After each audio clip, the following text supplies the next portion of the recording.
Hola a todos, espero que estén súper bien.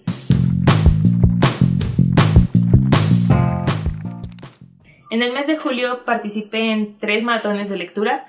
El primero fue Tome Topple, el segundo fue Biannual Bibliothon y el tercero fue Booktubathon. Solo tuve los días del 21 al 29 de julio libres de maratón para leer lo que yo quisiera, y este es el wrap-up de los libros que leí en esos 9 días.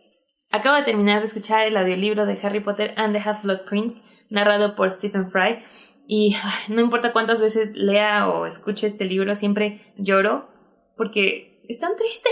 También terminé de leer The Kiss Quotient de Helen Hong.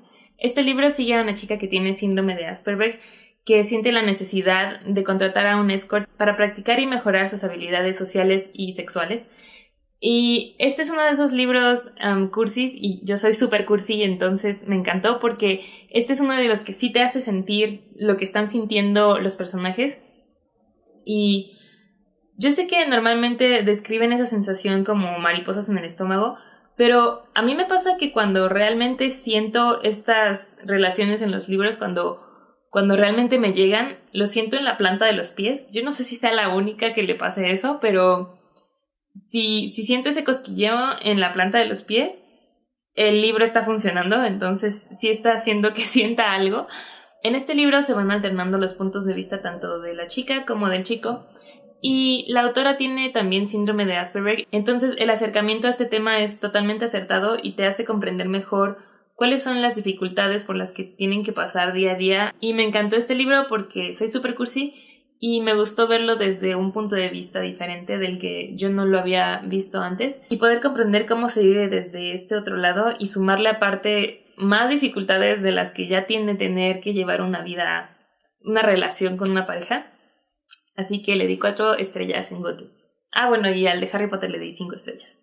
Radio Silence de Alice Oseman. En este libro seguimos a 2 personajes inadaptados socialmente que están tratando de esforzarse por adecuarse a los preconceptos sociales, perdiendo de vista su esencia real, pero al conocerse van a ayudarse entre ellos a poder ser quienes son realmente. Sigue a una chica que es fan de un podcast que es una metáfora a la presión de ir a la universidad y de elegir tu futuro, y de cómo conoce a la persona que creó este podcast y todo lo que conlleva tener una vida famosa cibernéticamente. Este libro va alternando entre capítulos sobre los personajes y también capítulos de los podcasts, y utiliza los capítulos de los podcasts para ponerlos después de un capítulo en específico. Entonces, esta sección del podcast que estamos leyendo termina siendo una metáfora al capítulo que acabas de leer, y me encanta cuando los libros están así de bien pensados y estructurados.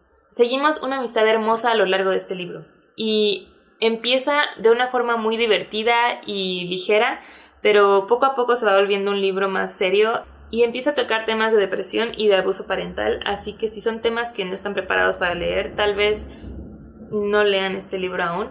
Le di 4.5 estrellas a este libro. Me encantó que rompiera con varias cosas que ya están sobreutilizadas en otros libros, en otras historias, y este es como una oleada fresca hacia esos temas. The Seven Husbands of Evelyn Hugo de Taylor Jenkins Reid.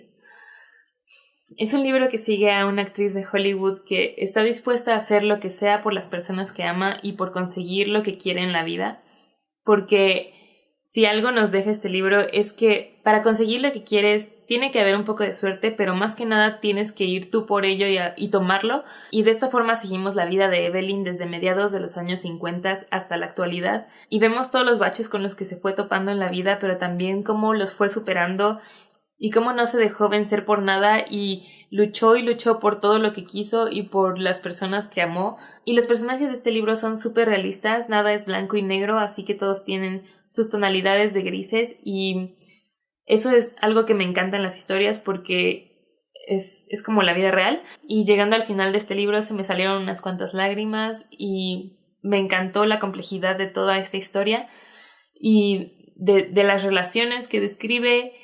Cada parte sigue su vida mientras estuvo casada con una de las 7 personas con las que estuvo casada, y obviamente le voy a dar 5 estrellas en Goodreads. Creo que va a ser uno de mis favoritos de todo el año. Y esos fueron los libros que leí en julio sin pertenecer a ningún maratón.